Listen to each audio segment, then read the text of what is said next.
that note, let's bring in Chief Meteorologist Nick Marianos, First Alert Weather Team. You guys have been tracking this one too. Yeah, exactly. You know, and this storm has the potential with post-analysis to be one of the most intense, if not the most intense hurricane to make landfall based off of pressure and wind. So we'll see what those results are after the storm. But here's some satellite imagery, new satellite imagery coming in from Colorado State University in Syra, associated with NOAA as well.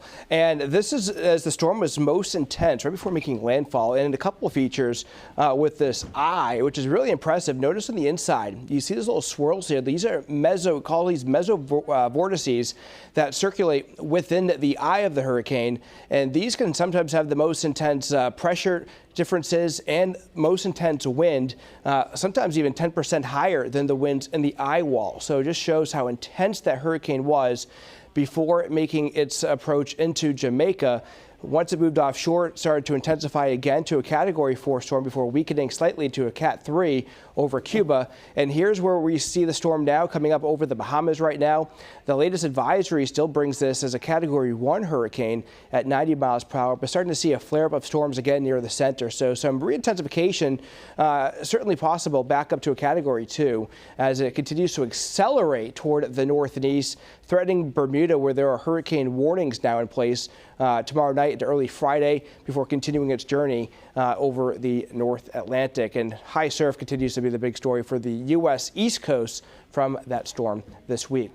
The rest of the country seeing some active weather across over the Appalachians, the Ohio River Valley, a bunch of the Great Plains staying dry, including here in Northern California.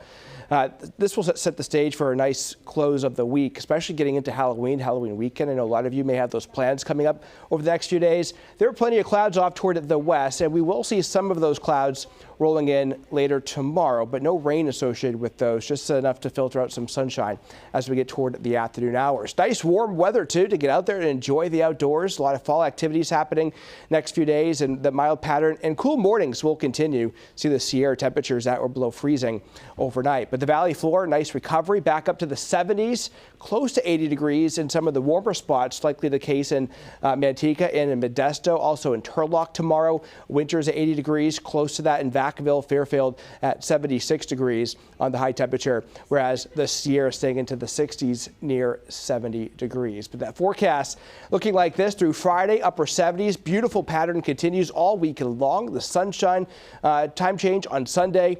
Next best chance of rainfall at this point appears to be later Wednesday, watching a storm system, probably a warmer one, so not much snow at the moment expected for the high country. Tony? All right, Nick, thanks. We'll see you soon.